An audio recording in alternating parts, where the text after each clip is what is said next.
วัสดีวันนี้มาพบกับพระสีโหมีสุเปอร์เสสิ่งเก่าสิ่งเคยเนาะพระสูสิผ้ามาเบิ่งตามบรรยากาศตามตรงหน้าเนาะ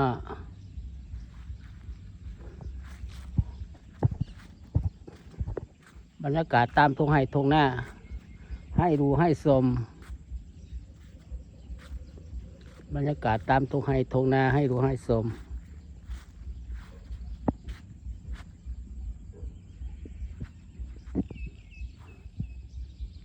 บรรยากาศตามตรงให้ตรงนาให้ดูให้ชม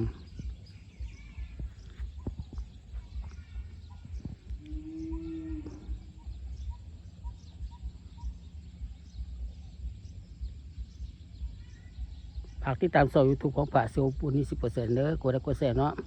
กดติดตามให้เนาะเป็นกำลังใจให้พระสีโหบุญมี10%เด้อกดไลค์กดแชร์เนาะกดติดตามให้เด้อ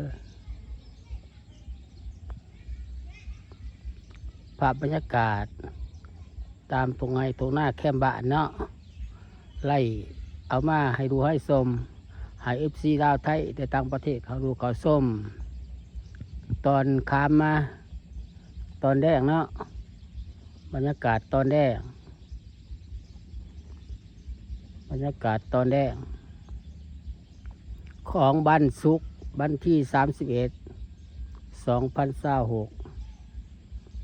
ไปเอาภาพบรรยากาศตามตรงไห้ตรงหน้า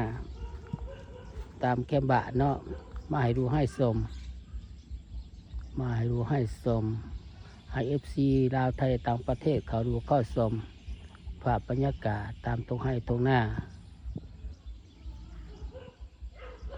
ภาพบรรยากาศตามตรงให้ตรงหน้าให้ดูให้ชมตามแคมบะเนาะ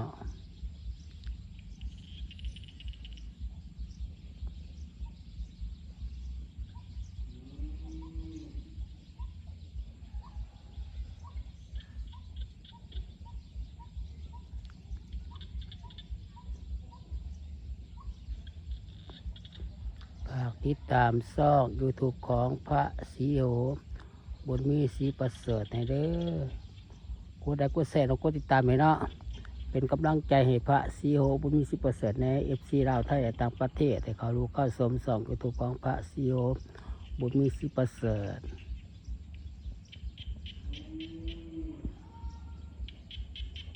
ภาพบรรยากาศตามทุ่งไร่ทุ่งนา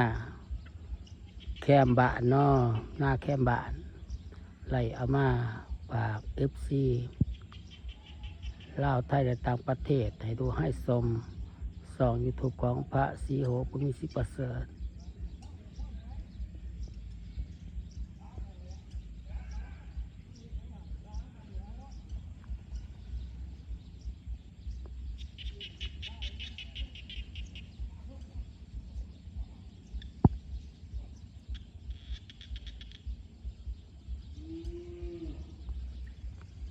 ภาพบรรยากาศตามทงไห้ทงหน้า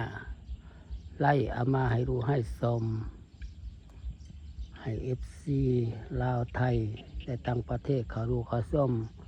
ช่อง YouTube ของพระสีโหบุญมีศรีประเสริฐเด้อฝากติดตามให้เนาะกูได้กูแส่เนาะอะไรผ่านมาไว้เด้ออะไรผ่านมาไว้เนาะอะไรผ่านไว้ฝากติดตามช่อง YouTube ของพระสีโหบุญมีศรีประเสริฐให้เด้อกดไลค์กดแชร์เนาะกดติดตามให้เนาะเป็นกำลังใจให้พระสีโหบุญมีศรีประเสริฐแน่ไล่เอาภาพบรรยากาศตอนแดงของวันศุกร์วันที่31/2026ไล่เอามาให้ดูให้ชมให้ FC ลาวไทยและต่างประเทศเขาดูเขาชมภาพบรรยากาศตามตรงให้ตรงหน้าภาพบรรยากาศตามตรงให้ตรงหน้าเนาะ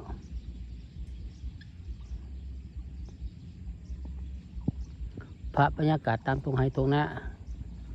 ให้ FC ลาวไทยต่างประเทศเขาดูเข้าชม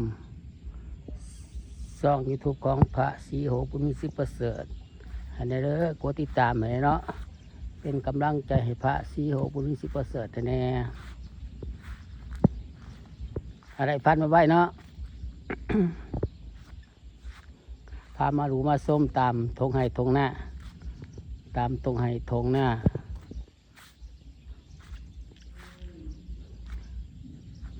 คลิปนี้กับพระสุโคราชไปก่อน บ๊ายบาย